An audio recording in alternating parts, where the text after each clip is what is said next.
here, asked if Michael and Robin and I would host the celebration, and we are so happy that we can do so. John had a couple of requests from us, and he and his family wanted the program, this actual little program here, to be kind of short and sweet, so the majority of time could be spent just sharing stories with each other and sharing John's favorite food, Mexican, so if you haven't had any, make sure you get some, and his favorite drink, a vodka cranberry, I'm sure you know. And there are, of course, other things that you can drink there as well. Because John had such a louder, you can't hear, can you hear it? It's feedbacking a little. Should I turn this a little? Because John had such a vast variety of friends and a huge network. First of all, when you all walked in, you made a girl very happy. I'm sure he's just bursting at the seams up there. But you're going to want to make sure you introduce yourselves, and to those of you who don't know each other, before we begin the program, you might want to say, hi, I know John because of this. I'm going to introduce another person right now, who some of you may know. Michael Bernard, the artistic director of the Phoenix Theater Company. Janice Robillard, a dear friend of John's from the theater also. And I'm Robin Farrakane. I am his friend, one of his besties, and met him through the theater also. And we'd like to introduce John's family as well. Darla Sankovich is John's sister.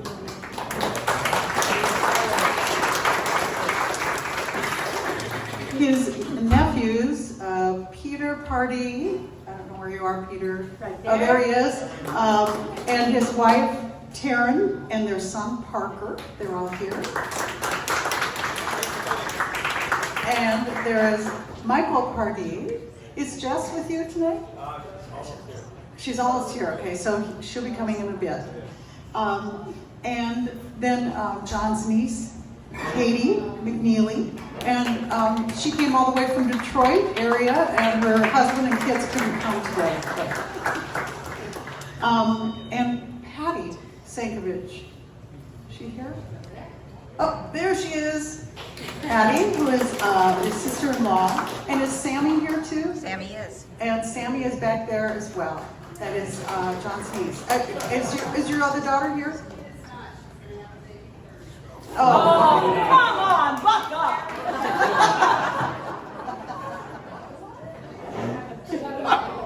She's having a baby Thursday. So in this program, you're going to also hear from Steve Kessel. Where'd you go, Steve? Oh, there's Steve. He and a lifelong friend of John's, and also Rusty Farrakane there. And we want to acknowledge Craig Baumler, who's Rusty's husband and John's friend. He'll be accompanying Rusty and Robin and me tonight. And after we do our little stuff here, then Peter Pardee is going to offer some of the Sankovich family insights. So that's all about John, of course. And then Pam Duty, who is, there she is, she is, she's my partner and a longtime friend of John. She'll offer a toast at the end of the program. And I wanted to also thank Michael Pardee for the beautiful slideshow that you see here. And Darla, of course, for all the organization and behind the scenes work. Absolutely.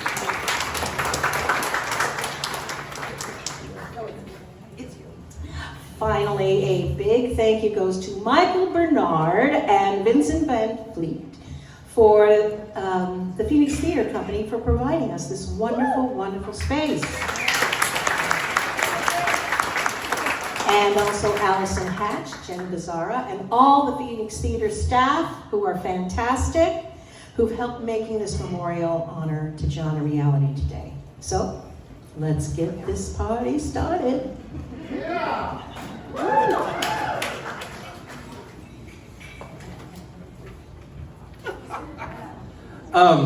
Well, good evening, everyone, and welcome to John's favorite time, happy hour. And we couldn't think of a better place in our theater to hold this event, except for the bar. And so here we are, someplace that actually John was comfortable wherever he went. And whatever stool or seat he took, that's where everyone else was going to gather. I have the pleasure of introducing our first vocalist, and this is Janice Roblard. I have the pleasure of directing Janice and John. This is where they met. It was from a show called I'm Getting My Act Together and Taking It on the Road. And they actually had not met each other, and they had climbed the stairs, right? Is that correct? And Janice is going to tell you that story later. So let's just move forward. Let's just say that the beginning was not like the end, and they bonded for life after that. So here's a song from I'm Getting My Act Together and Taking on the Road. I believe you will recognize this song. It's called Old Friend. Thank you, Michael. I just want to say a couple little things. There are very few people that you meet that you remember meeting them for the very first time. And that was definitely my experience with John. We met on the stairs of this very building on the landing over there that was halfway up to the tomb and the glass room, for those of us who are old enough to remember. For the auditions for Getting My Act Together, he recalled that I looked like Miss Theater, with a turd curl down my forehead, that's what he called it. And I remember thinking that, oh, he is Mr. Theater, looking so grand, standing there on that staircase. Well, that was the moment our over 40-year love story began. Rarely a day went by in those 40 years that I didn't talk to John or see him. The song I'm singing is from that very first show, as Michael said, and it very quickly became our song. He asked me years ago, and was quick to remind me over the years, to make sure that I sang it at his funeral. Well, here we are, celebrating his wonderful life. No funeral needed for that. I want you to note the lyrics in the song. We'll meet the year we're 62. 40 years ago, it seemed so far away in the future. And now, I'm glad to say it seems so long ago. I'm so glad that we greatly outlived the lyrics in the song, because each day of his life was truly a gift. So here we go. Every time I've lost another lover, I call up my old friend, and I say, let's get together. I'm under the weather. Another love has come to an end, and he listens as I tell him my sad story, and wonders at my taste in men, and we ponder why I do it, and the pain of getting through it, and he laughs and says, you'll do it again.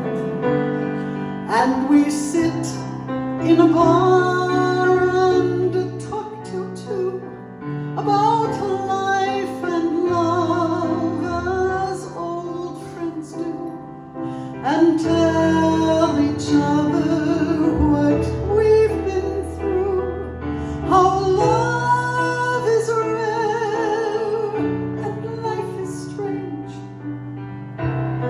Nothing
and the bartender is dozing, and it's nearly time for closing, so we figure that I'll go it on my own. But we'll meet the year we're 62 and travel the world as old friends do, and tell each other what we've been through.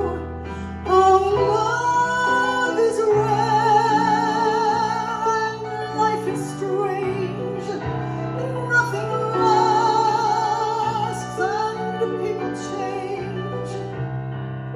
Love is rare, life is strange. Nothing lasts and people change.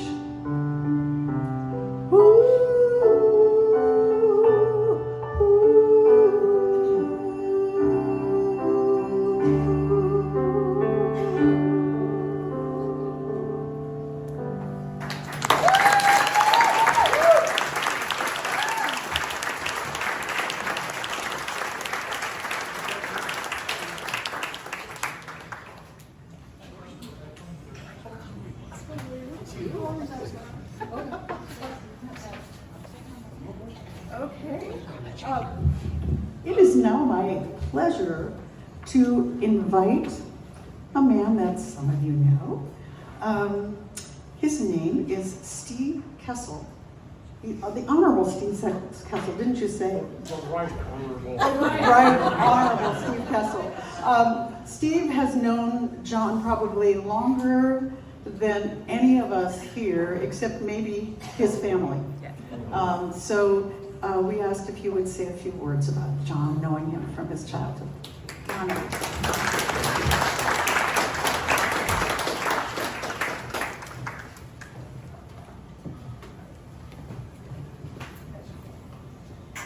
Can everybody hear me okay?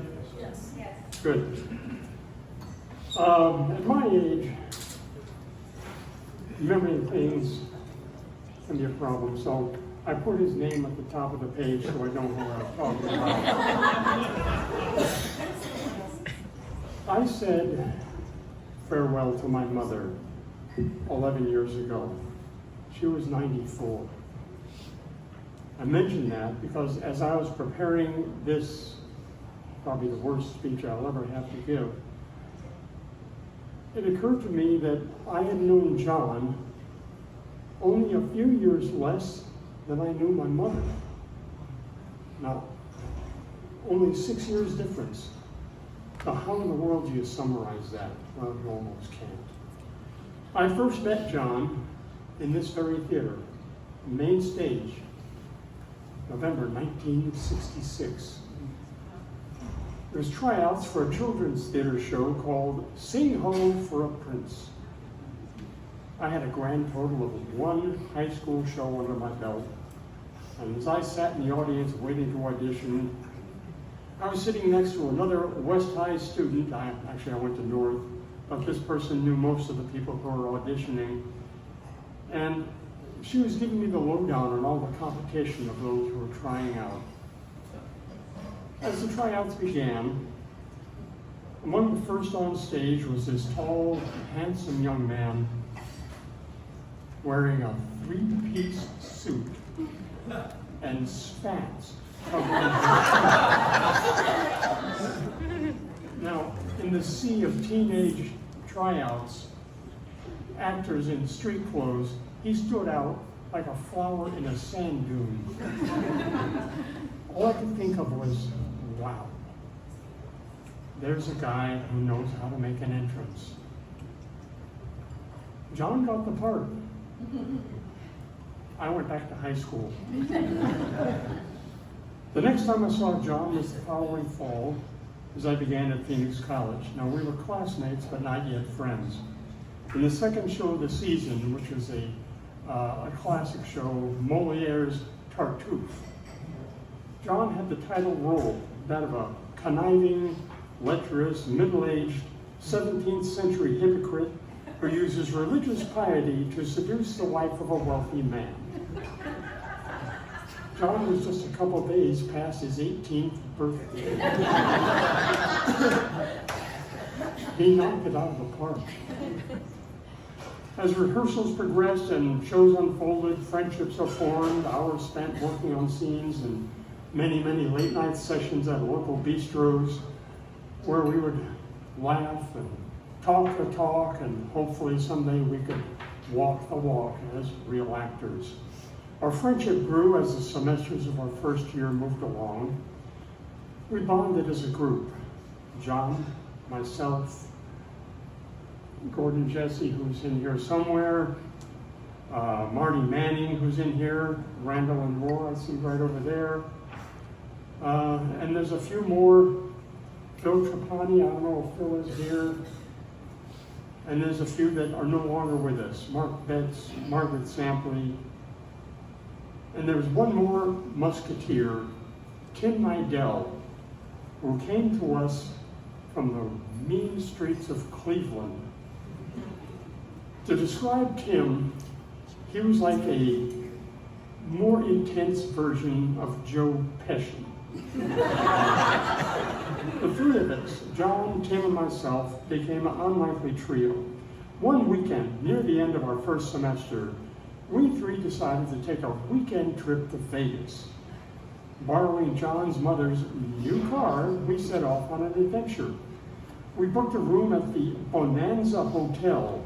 This is a standard low-end hotel with a facade made up to look like the Ponderosa, the main house of the Ponderosa from the TV show Bonanza.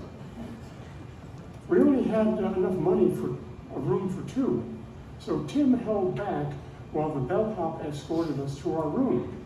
As we're walking, the bellhop says, "What are we doing here?" And we said, "Well, we're just, visiting." And he said, "Would you be interested in any special entertainment?" We stammered, "No, don't think so." When Tim joined us later in our room, we told him what the bellhop said, and he said, he wanted to know if we wanted a hooker? What did you guys say? And I said, well, we kind of said no. You guys are a bunch of effing idiots. And we were. Three 18-year-old virgin idiots, alone in Whack Pack Vegas, classic Vegas. Over the next couple of days, we wandered up and down, got thrown out of just about every casino on the strip. John could roughly pass for 21. Me, not so much. I looked like I was 12. Tim, who was about 5'3", he was confusing. The casino people didn't know if he was a child, an adult, or maybe some mobster's teenage son. So they left him alone. John had packed a little surprise for this trip. He borrowed from the Phoenix College makeup department a fake mustache.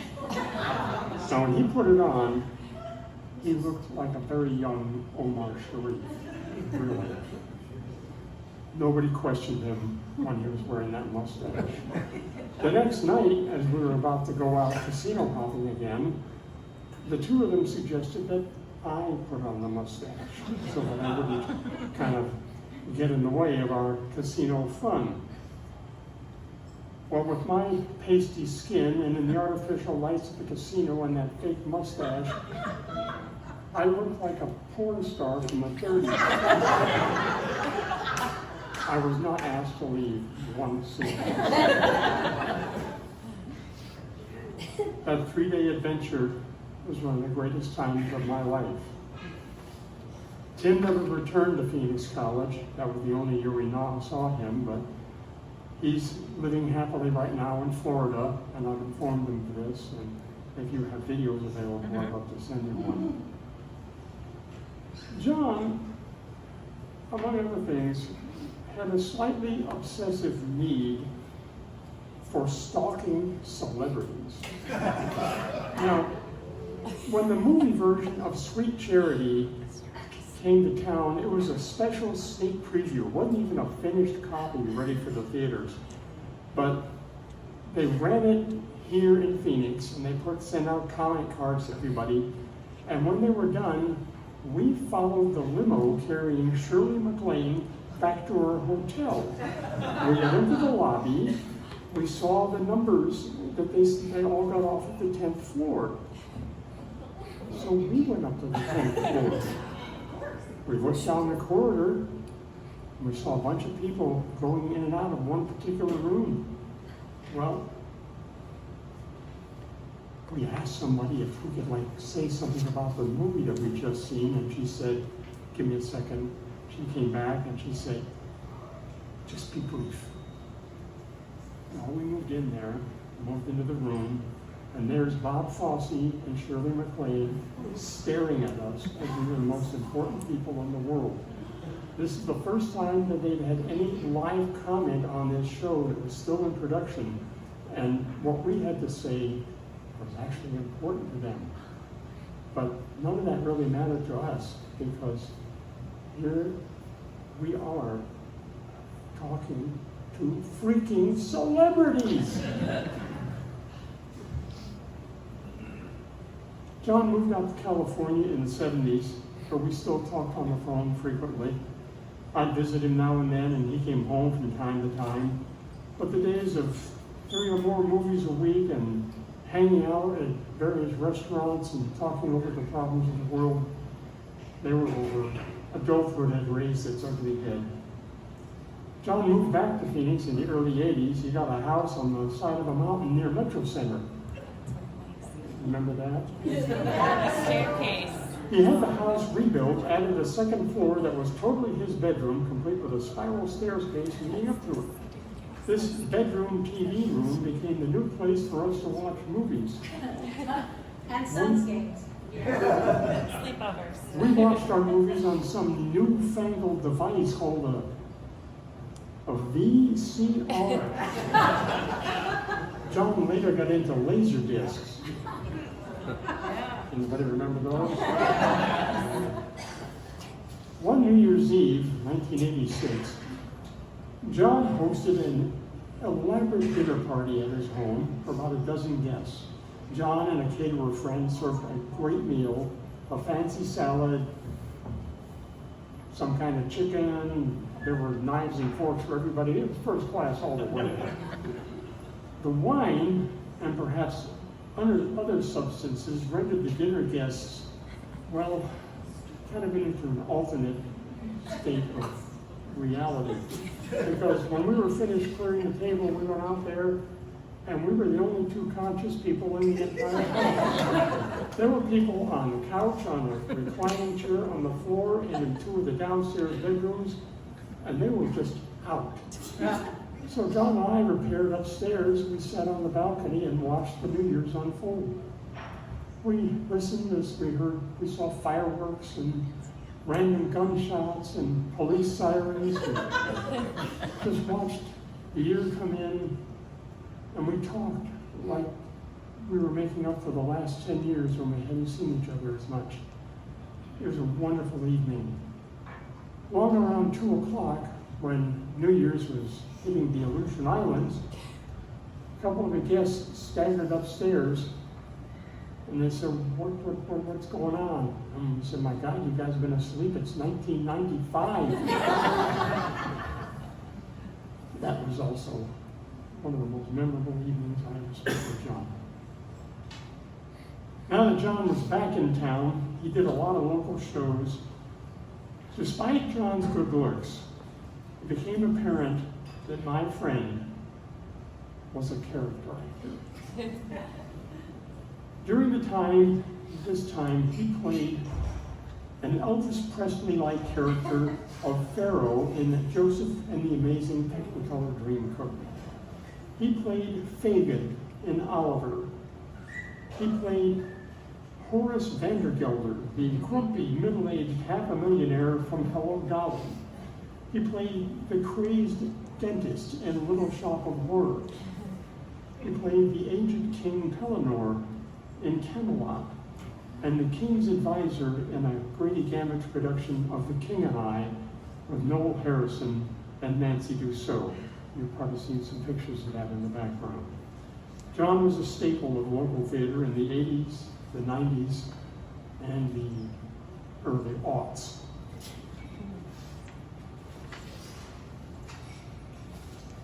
While John was working hard in the insurance business and performing all over the valley, I was embarking on a new life. 40-ish men don't get married at that age, but I did, my first time. And even though he was ill at the time, there wasn't anybody else in the world I wanted to be my best man, which he did. As I became a father, John and I saw each other less and less. But my wife and I, we saw John in shows and occasional dinners. And I marked time with John as his parents passed on, then as my children were born. And he was always there for me as a friend. When I told him of my pending divorce, and then later the passing of my mother, he was always there. From the time we became friends in the late 60s, there was never a time when John wasn't there. Over the last few weeks, as I watched him grow weaker, it became very clear to me just how much of a presence he was in my life. Always there, the spirit of adventure, a crude joke, or just a talk. I still talk to John. I probably always will. There's never been anyone with whom I could be as open or as comfortable as with John. John, I'm giving you the benefit of the doubt now as I cast my gaze upwards.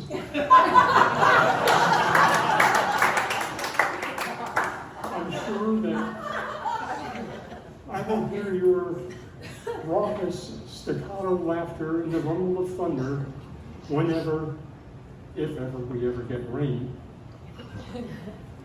I trust that you are hanging out with all of our gang who preceded you, with Mark, with Sally, with Margaret, Clark, Gary, with our beloved friend Jane McNair, with our mentors, Dr. Larry Solar, and the mentor of mentors, John Paul from Phoenix College. I hope it'll be a long while, but wherever you are out there, John, save me a seat. In conclusion, I know you're all waiting for me to say that. It says right here, pause for laugh. I'd like to present something now that far surpasses anything that I could ever write or say. Sonnet number 73 by William Shakespeare. That time of year thou mayest in me behold, when yellow leaves, or none, or few do hang upon those boughs which shake against the cold. There, ruined choirs where late the sweet birds sang. In me, thou seest the twilight of such day as after sunset fadeth in the west, which by and by black night doth take away, death's second self, which seals all up in the rest. In me, thou seest the glowing of such fire as the ashes of his youth doth lie, as the deathbed whereupon it must expire, consumed by that which it was nourished by. This thou perceivest, which makes thy love more strong.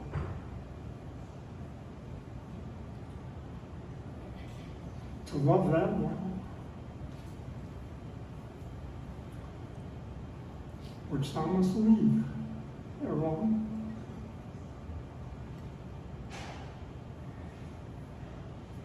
Good night, sweet prince. The angels sing each us.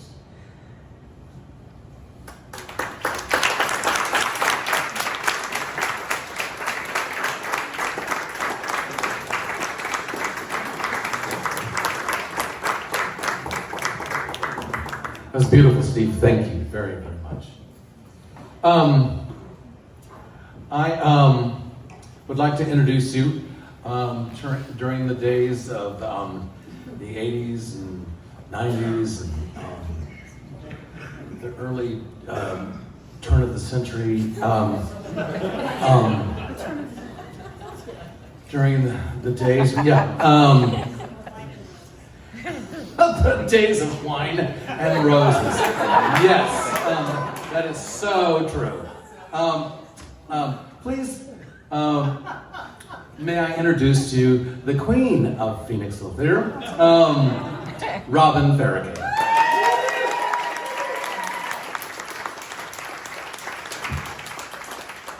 Thank you, Michael and Steve. I hate you. That was beautiful. So, my introduction to John is not as elegant as Janice. It was during the Getting My Act Together time. He was sitting downstairs in the green room, excuse me, and I wore a lot of heels in those days, red heels to be specific, and I had a lot of charm bracelets, and I had a rabbit fur coat. John saw me walking down the stairs, chinky, chinky, chinky, chinky, chinky. And he turned to somebody and said, "What is she, a prostitute?" Not the first time I've been accused of that. I said, "No, I'm free."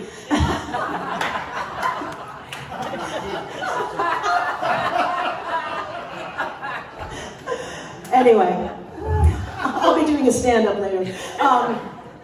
So I met him while he was Getting My Act Together. And when I was listening to her rehearse her song the other day, I started sobbing because it brought me right back to that era.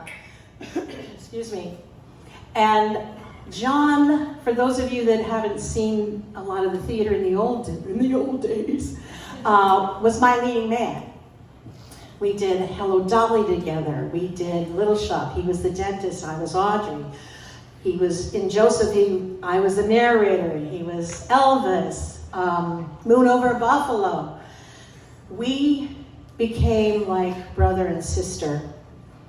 And actually, I said to my husband, he's like a gay version of you, because they would say the same things to me at times, and I'm like, shut up. But my husband couldn't be here. He's taking care of his mom who's sick, and he loved John, and John loved him. John was also around for many important things in my life. I remember when I was turning 38, and I was going to Orlando to do Patsy Cline, A Closer Walk with Patsy Cline. A few of us went to Houston's, and he bought me a bottle of Chanel No. 5. He said, "Bring back a man." Okay. So I went to Orlando and I followed his advice and brought back a man. And he accepted him right off the bat. He opened his arms to him and it was wonderful. However, when I was walking in the theater, because they were rehearsing a show, he goes, "You're pregnant, aren't you?" And I was like, "Shh." And he knew that too. And he was there when my daughter was born, as were Linda and Michael Grady and Michael. My friend John had a very close relationship with my mother, who was a very different kind of person. And they were outside smoking a lot. And he really loved her and accepted her. And my Nana used to always say, "He looks like a movie star." And he did. And after I moved from Phoenix to New York, John and I spoke almost every single day when I was in Orlando. Then when we moved up to New York, we did speak every day, sometimes twice a day, right, Ellie? Where's Ellie? Yeah. Sometimes Ellie would call me and say, I can't talk right now, I'm talking to Robin, right? There was a time, actually, when me and the boys, Michael Bernard, Jerry Harkey, Brad Craig, and I went to LA. We were going to Disney World. We walk into this gay bar, and John is sitting at the bar. And he turns around and he goes, oh God, I can't get rid of you people. And that, my friends, was the night that he met Ellie. Yeah? So it will always be memorable to us. All right, so, like Janice, John told me, I want you to sing this song at my funeral, or memorial rather. He didn't want a funeral. But then last year, he said, Robin, I just saw A Better Man. Did anyone see that movie with the monkey portraying the pop star? It's very interesting. Well, he loved it. And he was sobbing. And he said, I changed my mind. I want you to sing something else. I said, okay. So I thought, well, maybe we could do both. So my husband put it together, and with his finesse and clearing my lungs, I will try it. It's 2:45. There's no one in Durance except you and me. So set 'em up, Joe. I've got a little story I think you should know. We're drinking, my friend, to the end of a long episode. Make it one for my baby and one more for the road.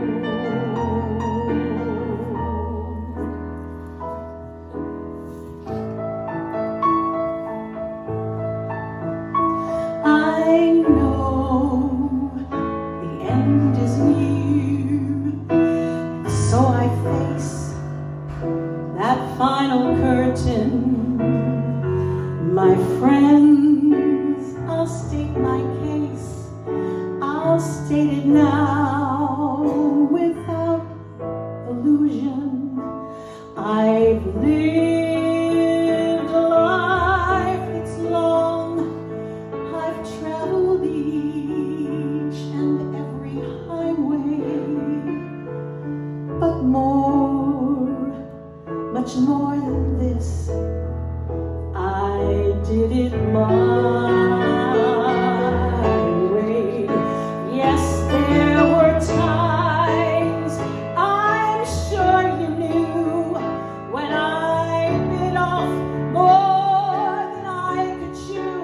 But through it all, when there was doubt, I ate it up and spit it out.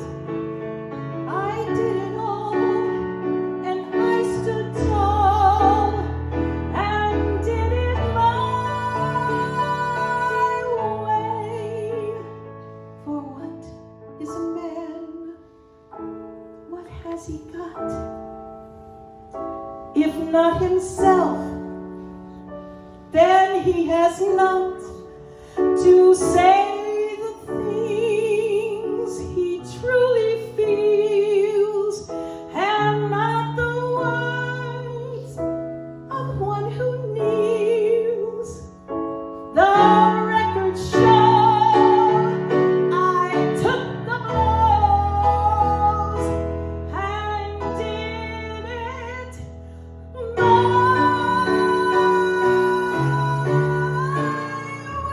way.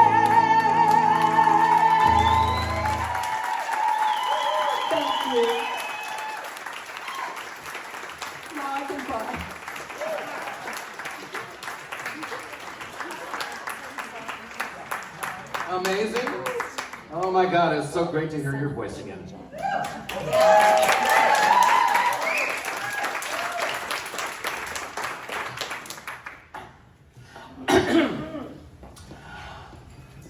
I have been asked to talk about John's professional life. So I'm going to. Let's see. John, on our stage here, the Phoenix Theater and the Phoenix Little Theater and the Phoenix Theater Company, I can't list all of the shows that he did because there were a plethora, but he did Of Mice and Men. He did Biloxi Blues. He did Peter Pan as Captain Hook, Hello Dolly as Horace Van de Gelder, Fagin and Oliver, Moon Over Buffalo, I Hate Hamlet, Getting My Act Together and Taking It on the Road, Pal Joey, which was actually a hospital ward backstage. Very few people who started the show actually lived to tell the tale. We had people fall into the pit. There was the costume designer, actually, she wore a nurse's outfit, and she would go nightly to each dressing room to provide Tylenol, cough syrup, and anything else that she could get her hands on that was legal to keep us going on stage. She did Isn't It Romantic and Joseph and the Amazing Technicolor Dreamcoat. I have to tell you something about this. Now, this kind of thing wouldn't happen today, but when I directed Joseph and he played the Pharaoh, we decided that his entrance should be on a big, like a bed, big, huge, golden bed, kind of like a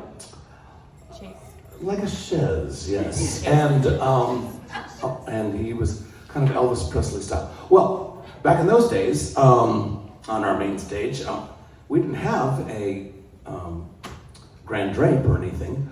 So at half hour, John would come out and get on his chaise, and then we would hoist him into the air. And we provided him with snacks and a little cup in case he needed to relieve himself upstairs. And we had a bird problem at the time, where there were a couple of birds that got into holes in our roof and decided to relieve themselves. And so John sometimes would come down with a little bit of white in his hair. That was unexpected. But now, the Pharaoh doesn't appear till about, 35 minutes into the show. So he'd be up there for about an hour and 10 minutes. And While I was singing. yes, while Robin was singing and asking for encores. And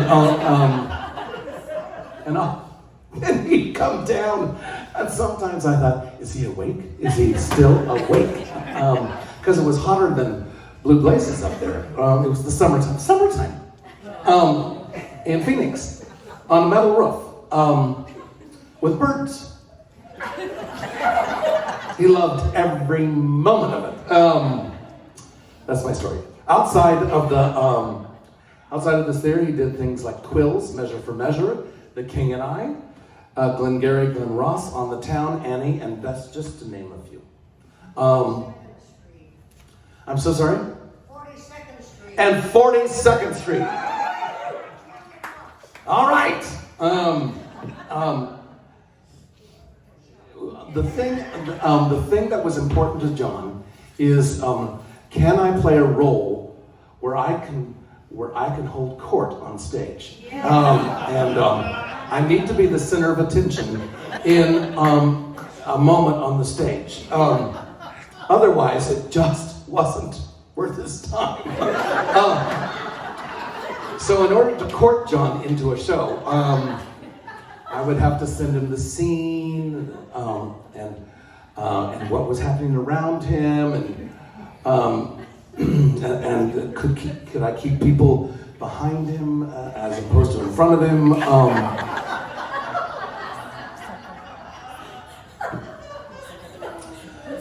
I met John in a most unusual way. Well, not for John.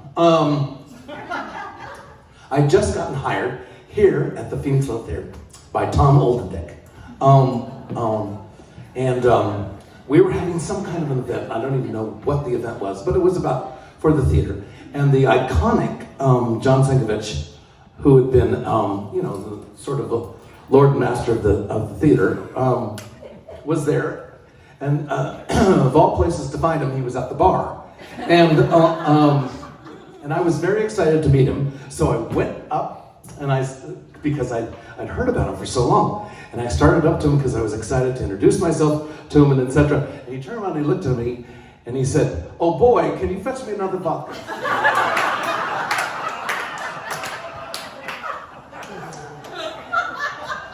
And I said, "John, Mr. Sankovich, Lord and Master, I was just hired. I am the first production manager here at the theater, and I'm going to be a resident director and choreographer here as well." And I said, I just enjoyed your Towns from Afar. And he goes, "Well, that is very, very nice, but I still need a vodka." And that's how we got started.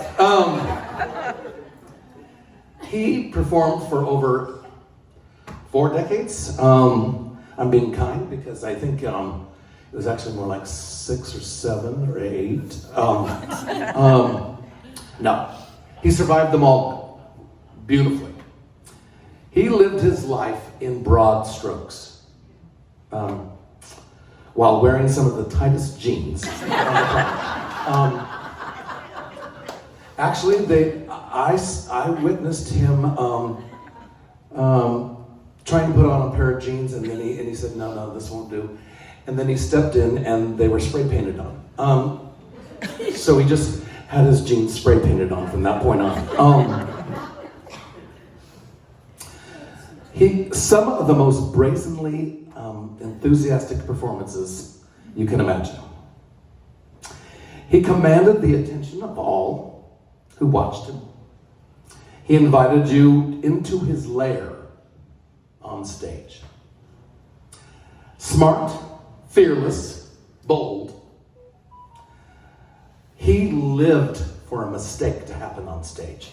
Oh my God. He absolutely desired it, and sometimes he tried to set one up. So he could just play a bit. He was most comfortable on stage, where he could play himself in every role. Scenic designers and technical directors, we had to have them sign a rider to reinforce the set, any set that he played on, because he loved chewing the scenery. And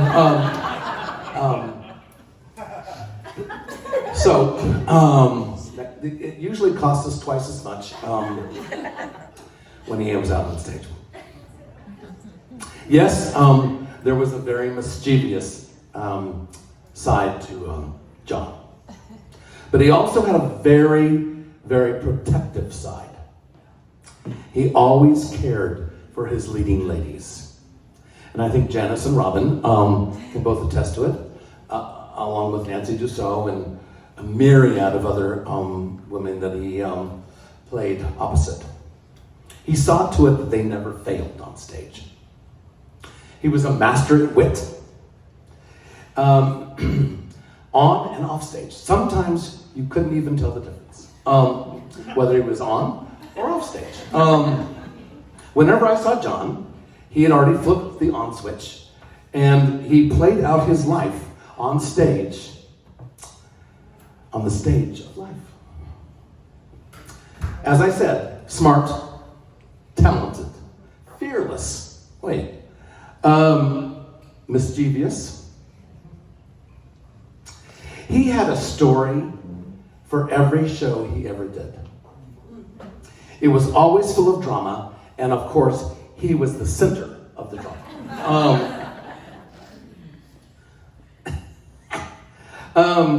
I just reflected on it. A moment in time. I'm sorry, I'm having a seizure. As I said, smart, poignant, fearless, mischievous. There will never be another John. And why? When there's so much there already for us to take. An iconic figure of our time, and he is a man that will look around, who has shared so many memories with so many people over so many decades, and you're all here. You're all here to remind yourselves of a man that could harass us, laugh with us, certainly drink with us, and play and play and play on stage. He shall truly be missed. Thank you.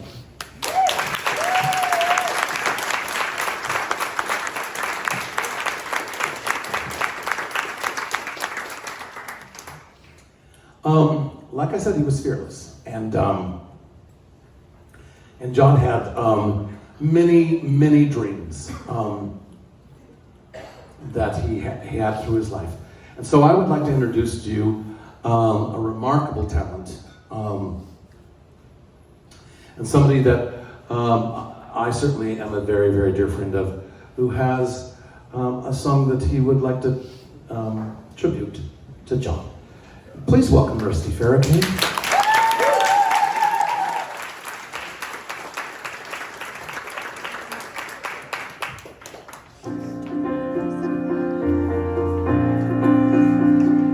To dream the impossible dream, to fight the unbeatable foe, to bear with unbearable sorrow, to run where the brave cannot go, to right the unrightable wrong, to love pure and chaste from afar, to try when your arms are too weary, to reach the unreachable star.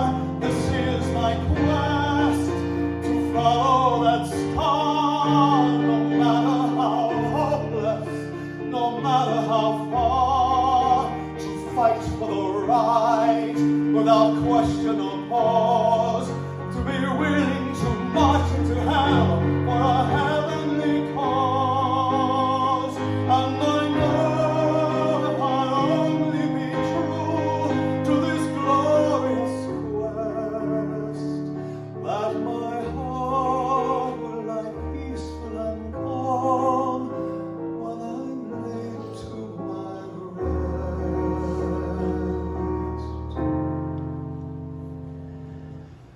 And the world will be better for this, that one man scorned and covered with scars, still strong with his last ounce of courage to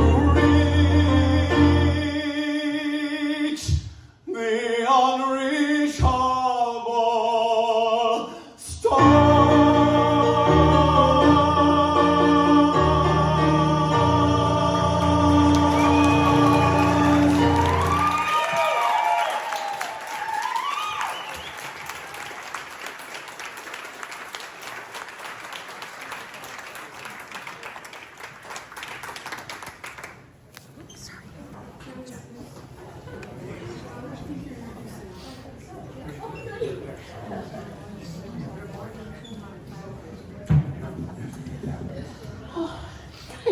Kind of good. I have a few notes, maybe. I'm gonna stop sobbing. I just want to say before I make this next introduction that, oh, hi, Dennis. Hi there. I hope that the Sankovich family takes some comfort in knowing how much he was loved and the diversity of the crowd here. He was really respected and loved and truly will be missed. But he will remain in our hearts forever. Stop it. Okay.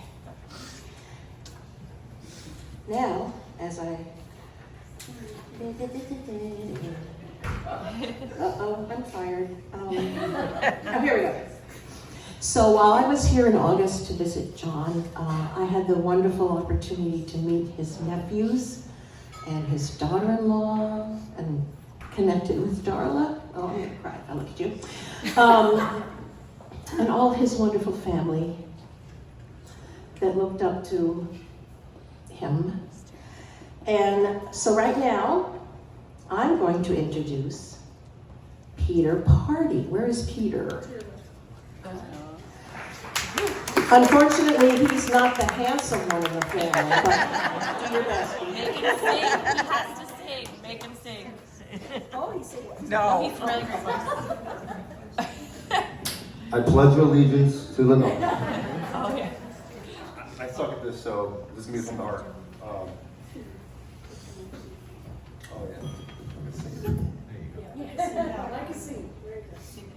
So I see a lot of references to John Sankovich. I've never called him John ever in my life. I don't think I ever have. He was my buddy. He would do anything for family and friends. Never turned down a good conversation. And he hugged me with passion every time I said goodbye to him. Today we gather to celebrate the life of someone who filled every room he entered with warmth, laughter, and unwavering loyalty to our beloved. That's my beloved Bubby. Bubby loved deeply. He loved his family with all his heart. He loved his friends as just as fiercely. If you were in Bubby's life, you felt it. He had his natural way of making people feel valued, understood, sometimes awkward, as if you were part of something bigger than just knowing him. He was funny, thoughtful, and steady.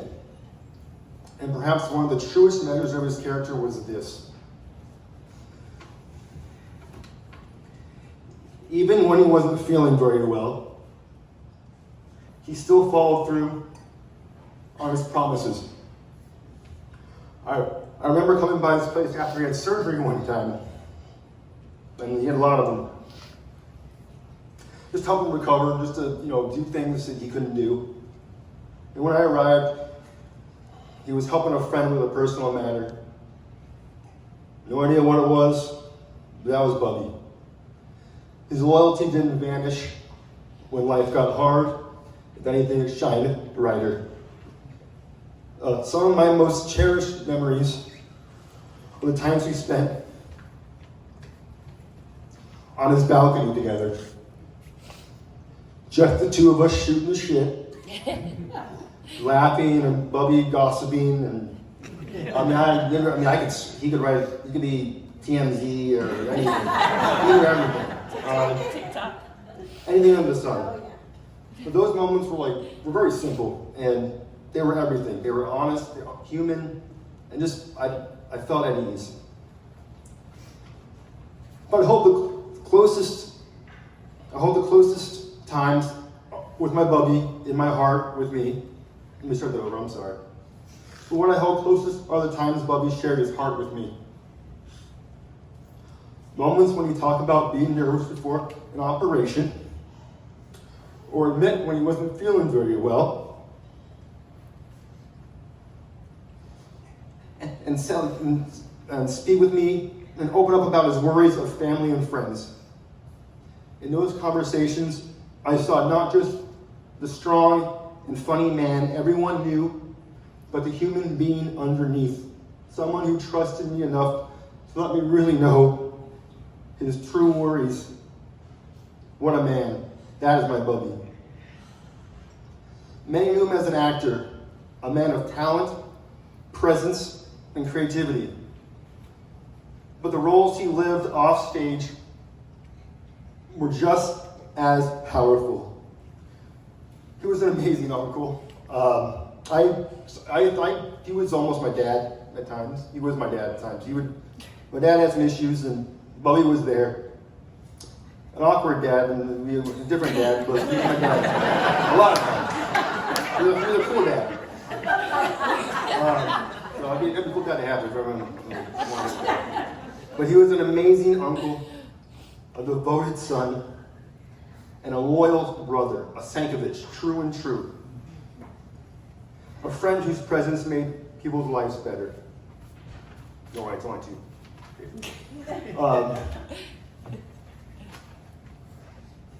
He loved without keeping score. He did things for people without even saying, you owe me something back. If you ever made Bub's shit list, which I was on, I was on it. He always let me off sometimes. But that means you really did something crappy or shitty. But you were always able to make it off that list. Because Bubby believed everyone has chances in life. Everyone's different. He just lived life in his way that I wish I had to learn how to do, because I really liked it. It's ironic or interesting, or whatever the best term may be that you truly get to see how amazing a person is after they have passed on. I always knew Bubby was amazing with some quirks, like everyone. Maybe it's because when they are here on Earth, we never think about them not being here. Now that Bubby has passed on, I know how awesome he was and just how much he did for our family, my mom. Just off script here, Bubby would do anything. He'd be there in a second. Even if he was ill, just whatever, gracious man. A true man of character. That's my Bubby. To end, here's a quote I found from Bubby from an interview he gave titled Phoenix Theater, An Eccentric History. I don't resent bad acting so much as bad manners. He says, you coming on stage unprepared, that's unforgivable. You're wasting other people's time. And there are too many things in life you could be doing. Because hey, take it from me, acting isn't everything. It's great to be up on stage, but it isn't life. I remember a conversation I had with Bubby.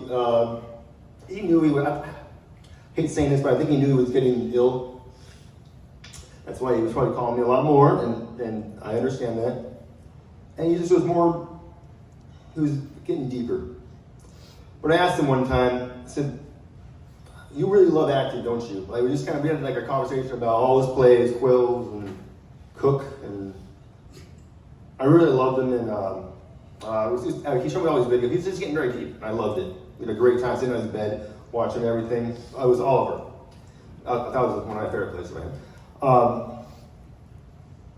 I asked him, and he said, acting is fun, and is a show that gives you a break from the grind. And this is a quote that I remember.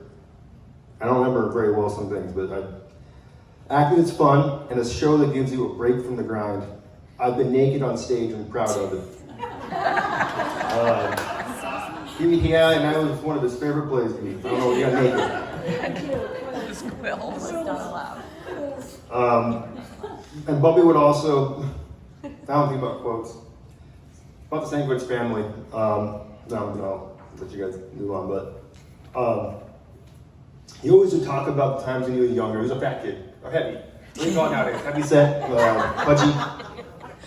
And he'd be picked on. People would, back in those days, I mean, being pudgy was, people picked on you. And Baba was a red-haired firecracker. And he'd come home and say all these stories about people picking on him.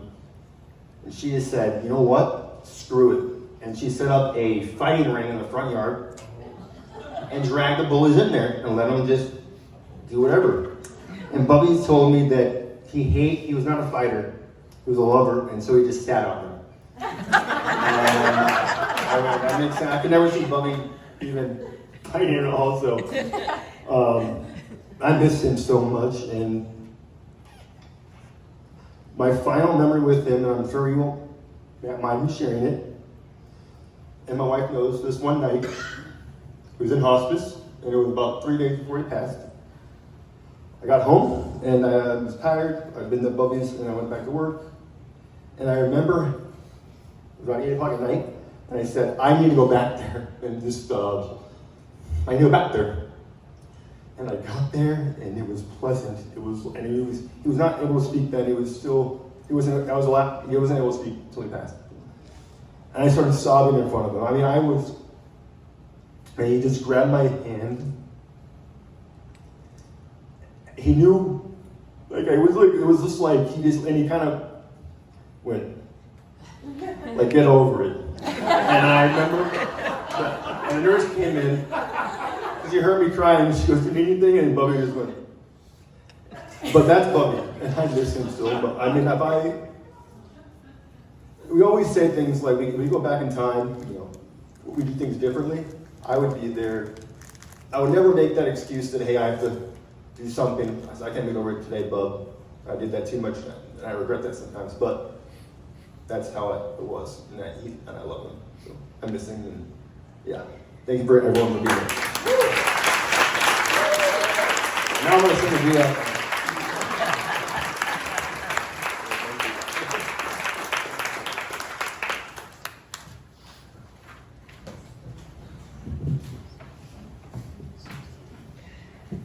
So Robin gets through the whole thing, and I'm the one that's going to stand up here and be emotional. Not a chance.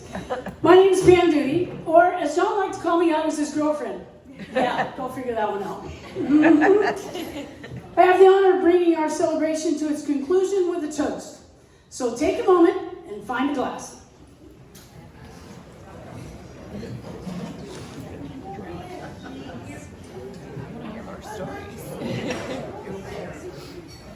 This is where John would say, yep, give him time to find a glass. Bartender. Let us raise our glasses as we celebrate the remarkable life of Johnny Mike, John, Bubby, or whatever name you called him or he called you. He was a dear friend and an extraordinary actor, a trusted businessman, and above all, a man who was devoted to his family. John never failed to light up a room, whether he was captivating us on stage with his remarkable, unforgettable performances, sharing wisdom around the dinner table, or sharing a joke or two at the end of the bar. He never failed to lend us his ear and share his laughter when we needed it most.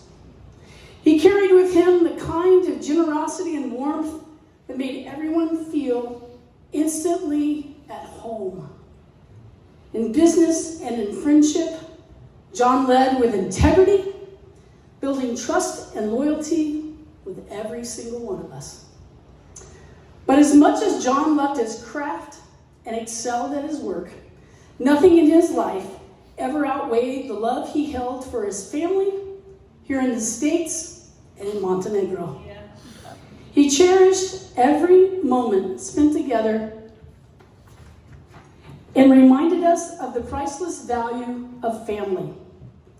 To John, life's greatest roles were those of brother, uncle, patriarch of the Sankovich family, and friend. And he played them all with unmatched devotion. Today, as we reflect on the joy he brought into our lives, let's keep his spirit ever present by loving one another fiercely and lifting each other higher, just as he always did for each of us. John, your memory will forever inspire us.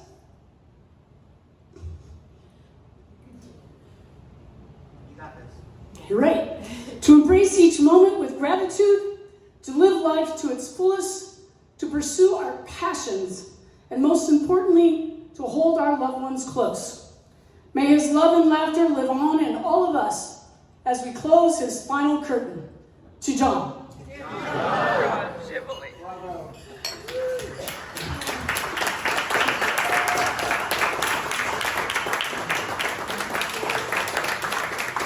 There is a boatload of food over here that the Sankovich family would appreciate you eating for dinner. Please come join us.